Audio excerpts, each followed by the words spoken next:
Let's talk about this. I've said this before. I have like zero interest in Sonic Frontiers. I'll be real.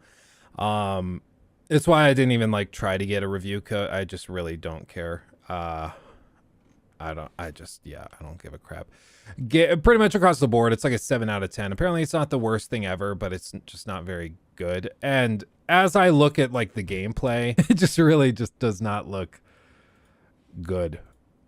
I just don't understand the appeal. Maybe I'm missing something. Maybe I'm the mean one. I just don't see what looks fun about this. I don't know. Maybe it's just I'm coming off of God of War Ragnarok, which is like gonna be called one of the best games of the generation, and so I'm looking at this and I'm like ass lol, and I mean it's a different kind of game for different people, you know.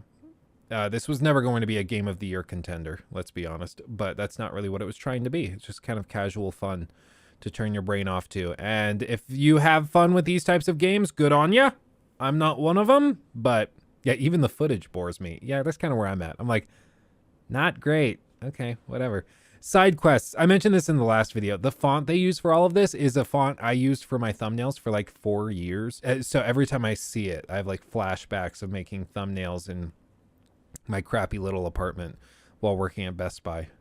The font's called American Captain. What's my current pick for Game of the Year? I don't know. It's really tricky for me. I loved Elden Ring for a lot of reasons. I loved God of War for a lot of reasons.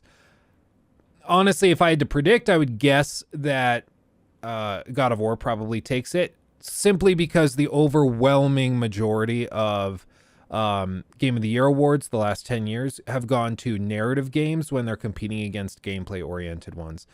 I agree with it or not, hate it or love it. I'm just stating the facts of what it is. You can look back at it as well and see it. But almost every time that there's been a case of a very, very strong narrative game going up against a strong gameplay oriented game, the narrative one takes it. And I think it's mostly because it has a big emotional tie. Is it public or a board? It's a board, Sophie. So it's a collection of games journalists, industry executives. They keep it very, very private and hush hush. And then there's, of course, a public vote, which kind of ties into it. And then they have a public choice award. There's stuff like that, but they keep it very hush hush. It's kind of like the Oscars.